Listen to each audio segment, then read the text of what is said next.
In the summer, it's routine for Gary to go on business trips. Even when I had a miscarriage, he had to go. I couldn't help but secretly follow him. I discovered that every year, during the month he was on a business trip, he was actually with another woman and a child. What's even more ridiculous is, during those fake business trips, his parents, friends, and colleagues were all helping him cover up. For 5 whole years, I was eagerly looking forward to having our child. I put my heart into building this home. And for what? While waiting for Gary at the airport, I noticed that mother and son. The mom had a delicate, gentle look, her face full of warmth. The little boy, with a timid look in his eyes, clung to her clothes and stared intently at the monkey keychain on my bag. It was a small fabric monkey, a gift from Gary during our honeymoon. It's a bit worn out, but I carry it everywhere. He tentatively pulled it, and the fabric monkey buzzed. The mom gave me an apologetic look and pulled him close, whispering, "That belongs to the lady. Wait till daddy comes, and he'll buy one for you." The little boy stubbornly glared at me, still fixated on the fabric monkey. The mom had no choice but to pat his head and move to the other side. I felt a bitter pang in my heart, unconsciously rubbing my belly. I almost became a mom. Half a month ago, an accidental fall caused my miscarriage. Gary and I have been married for 5 years. We've been eagerly waiting for a baby. Every summer, he goes on a month-long business trip, but I thought this time would be different. I longed for him to stay by my side during this time. But he just looked at me with regret. "Wendy, the ticket was booked a month ago. Can't someone else go for you? I'm in this condition." He hesitated for a long time and then gently shook his head. Saying I wasn't angry would be a lie. I just couldn't understand what job would make him leave his miscarrying wife. So I found a scalper to book an earlier flight. I was anxious, afraid he'd be shocked and angry to see me later. But I just wanted to be near him. I was at my weakest moment. When the flight arrived, the crowd picking up passengers grew. I was squeezed to the edge, trying to protect my still aching belly. Gary is tall, he stood out immediately.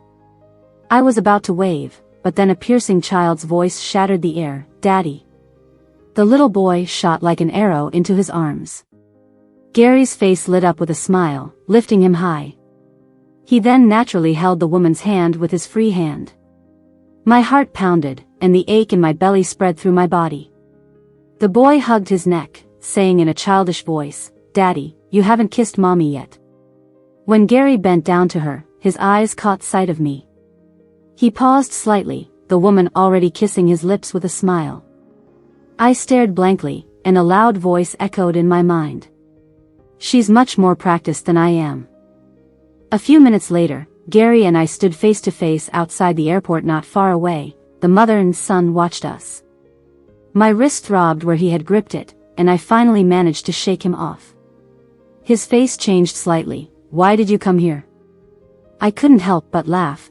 People really do laugh when they're furious. "Business trip?" "Gary, shouldn't you explain first?" He hesitated, glancing at the 2 people in the distance, beads of sweat forming on his forehead. "Before, I donated some little guys. Later she found me." The woman's name was Linda. She owned a flower shop. The little boy glaring at me from her arms was named Leo. Hearing this name made all my blood freeze. "Gary, how dare you?" When we were newlyweds, we wrote down many names on paper. Gary had pointed happily at the 2 I wrote. "Our boy will be Leo, and if it's a girl, she'll be Daisy." He clearly remembered too, his face pale as he avoided my eyes. "Wendy, I didn't think too much." He explained that Linda contacted him after she had the baby. The baby was small and often in and out of the hospital.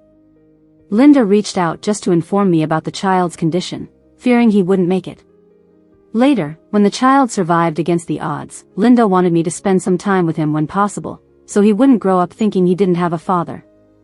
A cold sensation crept up inside me. Thinking back, all of this had been hidden from me since we got married. No wonder he went on a business trip every summer.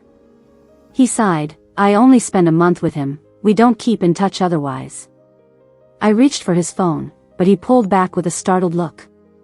Usually, he left his phone lying around. I could unlock and check it anytime. It wasn't until now that I noticed this one was different, though the same model. It was a different color, with a family photo on the back. Rage shot through me. Without thinking, I slapped him hard. "Daddy!" Leo shouted, tearing away and charging at me. His small head slammed into my belly. It hurt. I had never felt such pain before. I was rushed to the nearest hospital. During the examination, my forehead and back were soaked, clutching my belly in agony. Gary, holding a distressed Leo, couldn't stop the boy from kicking at me. He yelled, "Don't hit my daddy, bad woman." He screamed that all the way. People stared at me with strange looks, and Gary didn't say a word to defend me. Linda took Leo outside, visibly anxious. She returned alone, clearly guessing who I was. But like they had an unspoken agreement, they said nothing in front of others. The doctor advised bed rest and left the room. Gary tried to help me up. I coldly pushed his hand away. His face darkened. He turned to Linda. "Take Leo home first. I need to talk to her." That simple sentence shattered the last bit of hope I had for him. Linda, looking pitifully at me, wouldn't leave. "I understand you can't accept this, but I just want Leo to have a complete childhood. We always agreed to tell him that Dad was just working out of town and could only be with him during the summer break each year." She started to kneel as she spoke. "Please, I'm begging you, don't tell the child anything." There were other patients and their families in the room, and curious eyes moved among us. Someone muttered, "Is the one on the bed the mistress? That's too brazen." Gary heard it but just furrowed his brows, not uttering a word. Looking at Linda's pitiful appearance, it's no wonder the people in the room sided with her. At times like this, I had to count on myself. I straightened my body and pried her fingers off the bed sheet one by one. "We've been married for 5 years. How old is your son this year?" The room was suddenly filled with sharp, prying eyes, all focused on Gary. Linda had already slid to her knees, trembling, afraid to lift her head. I removed the needle from my hand and felt a bit dizzy getting out of bed. It seems people only truly grow up after experiencing utter despair. I never thought I could be so aggressive. "We've been married for 5 years, and you go on a business trip every summer. Even this time, when I just had a miscarriage, you still had to go on a business trip. So you've been hiding such a big son from me all along? Gary, should I say you're a master of time management? And you?" I stared hard at Linda. "Did you pick one from the sperm bank and get pregnant, so why are you here now? You didn't plan anything, right? So what about publicly kissing a married man?" My voice got louder and louder. "Who knows what dirty deeds you've been up to when I'm not around? Wendy, you." I never expected Gary, who had been silent, to sharply stand in front of her to block me. The man who had dated me for 3 years and been married to me for 5, was now protecting someone else in front of me. "Linda didn't want to compete with you. We're only doing this for the child."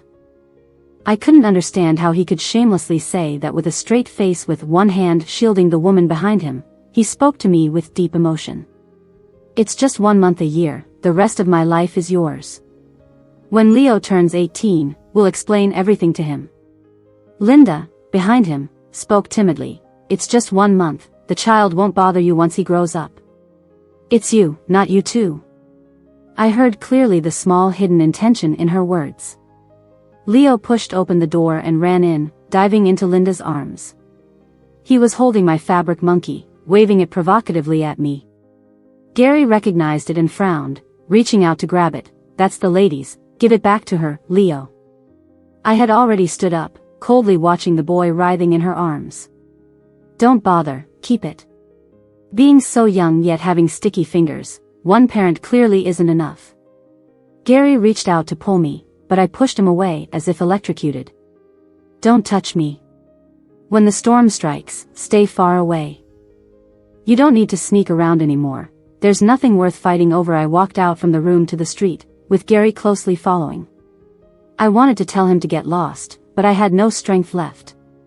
Linda chased after us with the child, gasping for breath. Leo cried loudly, as Gary had taken away the fabric monkey.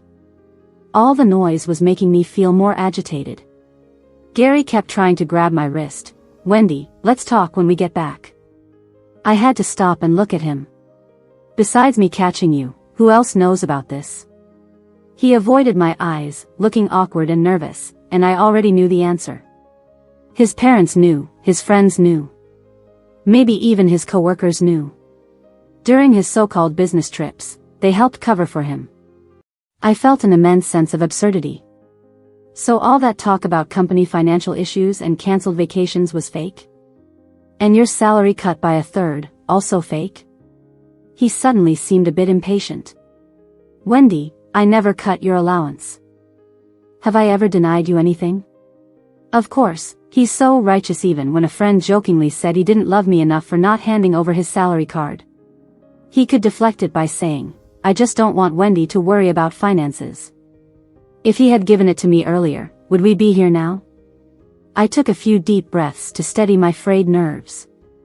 "I'll contact a lawyer to draft a divorce agreement soon." He looked at me in disbelief. "Just over this small matter?" "Wendy, this child was before our marriage, and my feelings for you." I held back nausea and interrupted him. "Marital income is our joint property. I will reclaim every penny you transferred out." I said this while looking at Linda. Her expression changed slightly, but she still pretended to calmly smile wryly. "I'm not after money. I haven't touched a single cent of it. I can give it all back." I flew back alone, contacting a lawyer before boarding. Gary wanted to follow me, but Leo wouldn't let him go. The little boy cried till his face turned red, gasping for breath and starting to cough. The two adults were fumbling, patting his back, pinching his philtrum. Amid the chaos, I coldly passed through the security check. Before turning off my phone, I called my former boss to ask if he still needed people. He was stuck in rush hour traffic. Shouting, "What kind of nonsense is that? You're always welcome back." Gratitude welled up inch by inch in my heart, turning into choked up thanks. Over half a year ago, Gary encouraged me to quit to focus on getting pregnant. After the unexpected miscarriage 2 weeks ago, I fell into unprecedented sorrow. The feeling of abandonment and helplessness was overwhelming. Throughout, Gary remained calm. As if the sadness didn't concern him, as if we hadn't lost the awaited new life. The flight landed in the middle of the night. Dragging my exhausted body, I walked out, seeing my best friend and her husband waiting with red eyes. Tina ran over and hugged me tightly without a word. My emotions completely collapsed on the way. I buried my head in her shoulder, crying my heart out. Tina's husband Zach was the lawyer I hired. He was also a longtime friend of Gary and me. At that moment, he could only stand there helplessly, explaining that he really had no idea. I believed him. Gary wouldn't dare let Tina know. Ever since we started dating, Tina looked down on him and tried to break us up countless times. Now she's so angry that she's punching my back with her small fists.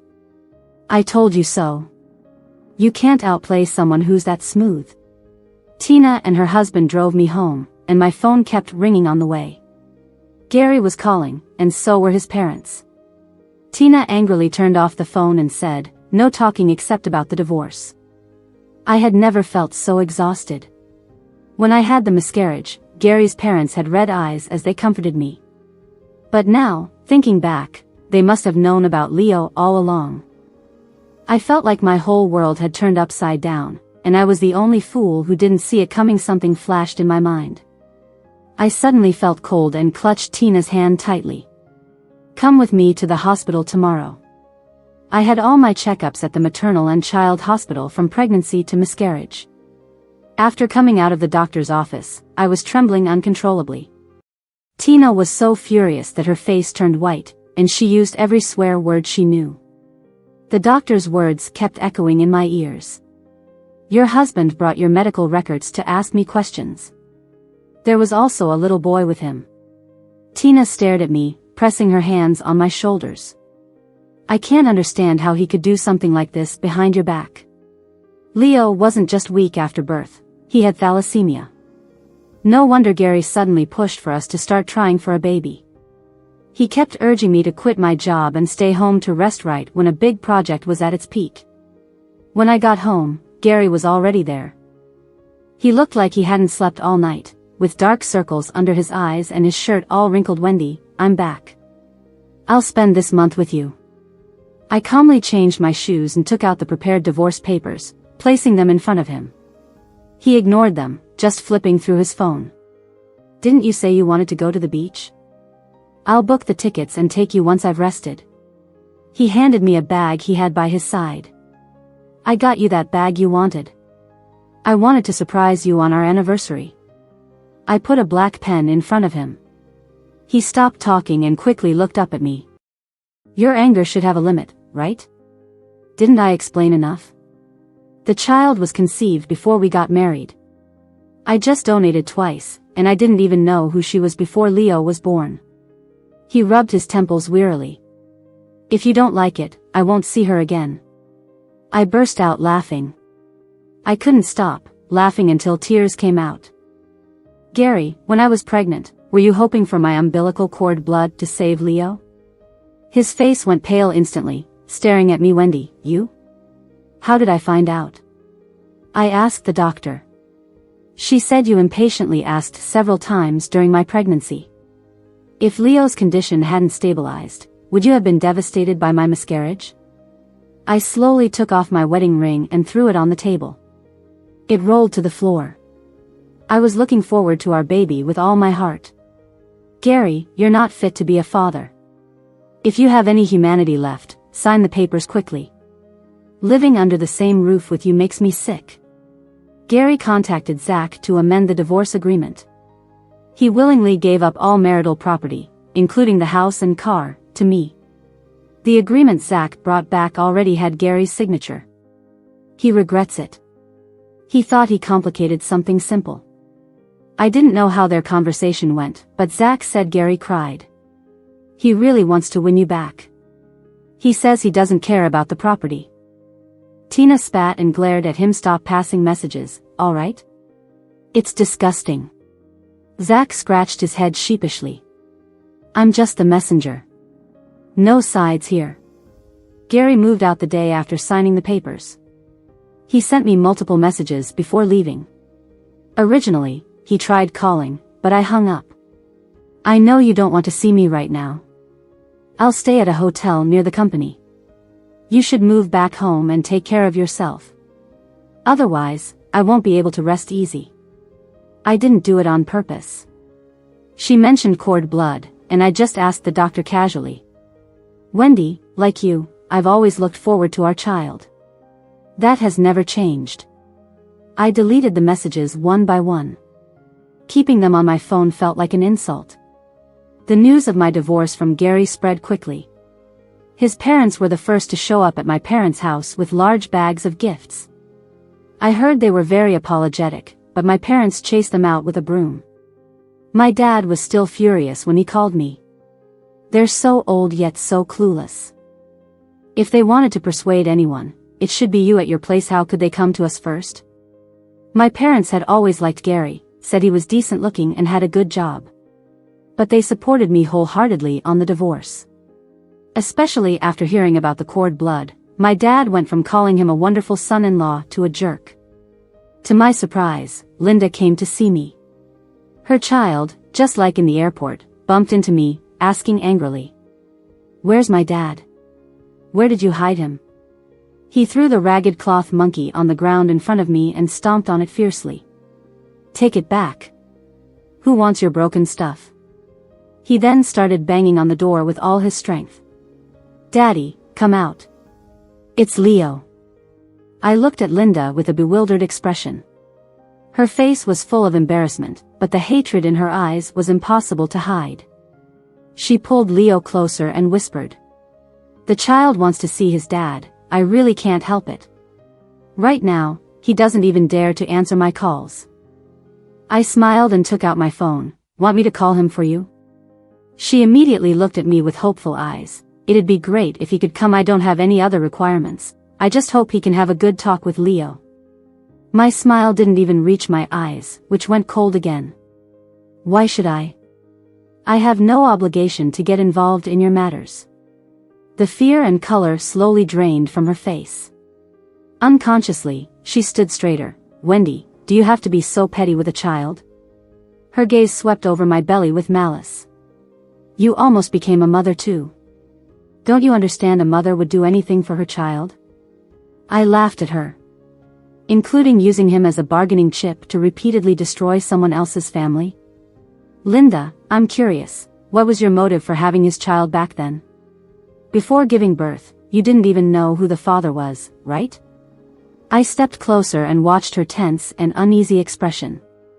Donors don't have their info available. So how did you find Gary? I'm not trying to protect Gary's privacy, just curious. She blushed and covered Leo's ears, mumbling. I just wanted my kid to be healthy. I never meant to hurt you. I remembered the familiar kiss at the airport. I couldn't help but squat and smooth out the wrinkles on Leo's clothes. Answer Andy's question, and I'll tell you where your dad is. Leo brushed off his mom's hand and asked me in a muffled voice, really? I nodded. Tell Auntie, where does Dad sleep when he visits you? Linda tried to cover his mouth but was too late. Of course, with my mom. I looked at the defiant Leo and pressed the speaker button with a smile. Gary's eager voice burst out. Wendy, let me explain. It's not what you think. Leo got excited hearing his voice, jumped up, and tried to grab my phone. Dad, it's Leo. Dad, where are you? He couldn't reach, so he kicked and punched me. This time, I didn't indulge him. I grabbed his collar and pulled him back. What are you doing? Linda anxiously caught him and glared at me angrily. I snickered and spoke into the phone slowly. Please come and take your son away from my doorstep. And if this woman bothers me again, Gary, I won't mind letting more people know about your kid. I hung up and opened the door. Leo was still screaming and crying behind me. As the door slammed shut, they were both left outside. Gary didn't come to get them, his parents did. They knocked properly for a while, but I was busy cooking noodles for myself in the kitchen. I ignored them, turning the TV volume to the max. After a while, the commotion outside stopped. I explained the whole situation to Tina and her husband while eating, treating it like gossip. Tina sneered, what a coward, sending his parents to deal with it. After cleaning up the kitchen, I replied to my former boss's message. Confirmed my start date and went to the closet to pick an outfit. Opening the wardrobe, seeing Gary's clothes lined up, I paused. He left in a hurry, only took a few changes. Maybe he thought there was a chance we wouldn't divorce. I felt a twinge and took a photo, then sent it to him. I won't be home tomorrow. Come get your stuff, or I'll throw it out. He was continuously typing in the chat box. But no message came through, even after I took a bath and got into bed. Instead, there was a friend request. If you were really happy, he wouldn't come back to us every year. I didn't accept it, took a screenshot, and posted it on Twitter. I remembered what Tina once said. Some men lose their integrity from the moment they break up. Just from that post, friends I hadn't talked to in years were questioning Gary in the comments. Of all the relationships to fail, didn't expect yours. He chased Wendy so hard, only to disappoint her like this? He seemed to have stayed up all night, sending countless messages. The top one was just a few words. I never meant to hurt you. It was like someone stabbing multiple times, then pitifully saying they didn't know it would hurt, bleed, or even kill. I adjusted my mood, put on a new outfit, and headed to work. On the way, lots of thoughts ran through my mind. From day one of our relationship, I tied my life to Gary's. Only now could I step back and reevaluate myself. No longer seeing myself just as someone's wife. I could face everything that happened between us more clearly. Saw his indecisiveness from the start. Realized he never saw it as hurtful. Trust collapsed, love faded faster than we thought. Returning from work, it didn't look like Gary had been back. I rolled up my sleeves and packed his things into bags. Tossed them out the door, took a photo, and sent it to him. Also informed him to finalize the divorce after the cooling off period. Then I deleted him without hesitation. Not just blocked, completely erased. All those memories of our love vanished. On my second day at the new job, the front desk called about flowers for May, a blood-red bouquet of roses and irises, no card. I glanced and tossed it in the trash. Every day, the same flowers arrived. On the 10th day, I called the flower shop's number I found. The voice on the other end was Linda's, soft and gentle. Hello. I controlled my emotions and spoke slowly. The cooling-off period ends in 2 days. Can't you wait? She stuttered like a scared rabbit. You really misunderstood me. I just wanted to help him. I laughed in disbelief. You two are really something, always saying you'll help each other. Before being stupid, ask Gary if he ever sent me flowers. I'm allergic to pollen, and Gary was well aware of it when he pursued me. Linda was silent for a moment. Leo is sick, and the child really needs him now. He's staying at the hospital constantly. Wendy, the child is innocent. I didn't listen any further and hung up straight away. For another child, I might have thought of the one that stayed in my belly for a brief period, but Leo can't stir up my sympathy and pity. Innocent, I'm innocent, too. The cooling-off period ended, and Gary was late. Sweat was slightly beading on his forehead when he walked up the steps, wanting to speak but hesitated. I glanced at him once and then walked inside. He sighed and followed. Wendy, this is for you. He fished out a stuffed monkey from his pocket, the tag still on it. Just like the one I used to have. On our honeymoon, we went to a somewhat obscure small town. The stuffed monkey was handmade, not mass-produced. He muttered, I made a special trip. Luckily, the person was still there. He kept holding out his hand, his eyes filled with hope as he looked at me. I pursed my lips, let's go. I only took a 2-hour leave. I didn't take it, even though it looked very similar to the old one. At the signing part, Gary held down my hand. Maybe it was my icy glare that pricked him because he hung his head low. Wendy, can we think about this again? You know I love you. I withdrew my hand and quickly signed my name. As I threw the pen back to him, I couldn't help but laugh. Gary, if in the past 5 summers, you'd cared about my feelings even once, we wouldn't have ended up here. He had so many chances to come clean. So many moments to turn back. He fell silent, his hand trembling as he held the pen. Tears dropped onto the paper. He hastily looked away, raising his hand to cover his face. His usually neat handwriting was all crooked that day. As I left, he called out to me sorrowfully from behind. Wendy, will you ever forgive me? I stopped and looked back at the bit of hope that emerged in his eyes. If karma exists, I hope every bit of it strikes you. I'm not that magnanimous. I love deeply, I hate deeply. Unlucky in love, maybe lucky at work. The boss was soon quite pleased with his wise decision. After a promotion and a raise during the low season, he gave me a long vacation. Tina and I quickly booked tickets for an impromptu trip. We basked on the beach, and at night we relaxed, drinking. Close to return, it started to drizzle. The beach had only a few people, with a sense of ease and relaxation everywhere. A child's piercing cry was strangely out of place. Tina and I followed the sound, both slightly stunned. Leo was lying on the sand, throwing a tantrum, sending sand flying everywhere. Shouting, I don't want to go, I want to dig sand. Linda stood in front, at a loss. Next to them, bearing a look of suppressed anger, was the ex-husband I hadn't seen in months. Maybe it was too loud. Gary looked around, slightly awkward. The moment he caught my gaze, he froze. Then, he walked towards me. Beyond him, I saw Linda's face turn dark in an instant. Gary looked at me awkwardly. You moved, didn't you? I went looking for you a few times. I thought this wasn't a good time for small talk, so I kept a cold face and ignored him. He looked down, awkwardly rubbing his wedding ring on his left hand. It was still our wedding ring. Quite deliberate. Tina snorted, teasing him. Gary, got time, huh? Not working, out playing with kids. Gary glanced at me, his face blushing more. I quit my job. I didn't expose him. Zach mentioned he's been struggling lately, losing several projects. The company reassigned, then demoted him.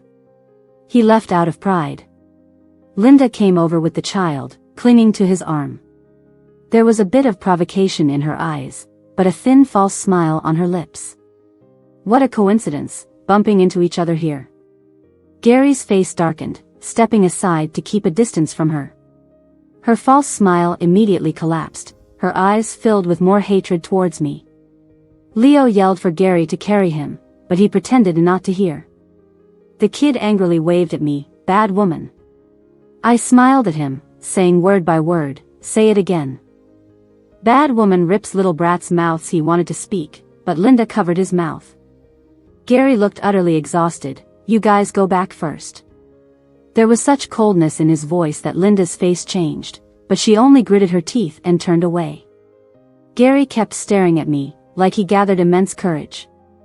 "Wendy, can we talk?" I stood still. Anything can be said here.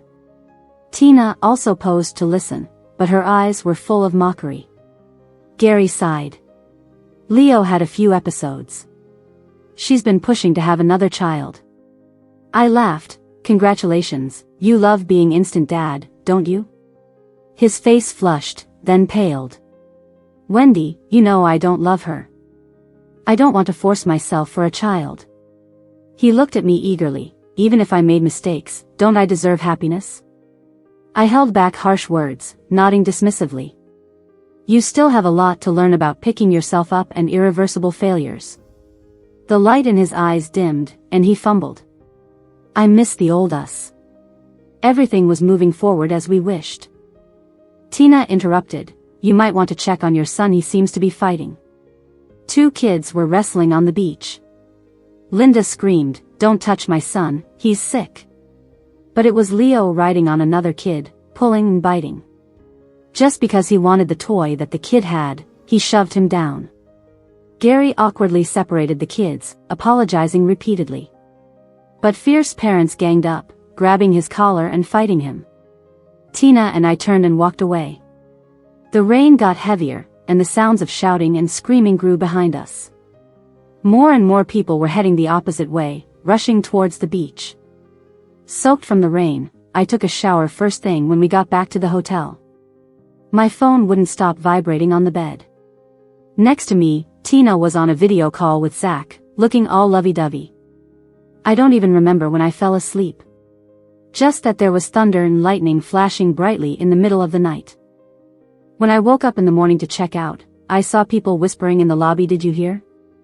A man and a woman died on the beach yesterday." Sounded like a fight. Someone took out a knife. The man died a horrible death. Help had arrived, but he got struck by lightning several times. The woman seemed to start it. Someone saw her go back for the knife. And there's a kid in the hospital. Nobody knows if they'll make it. I glanced toward the beach from a distance. Lots of people gathered, couldn't see what was happening.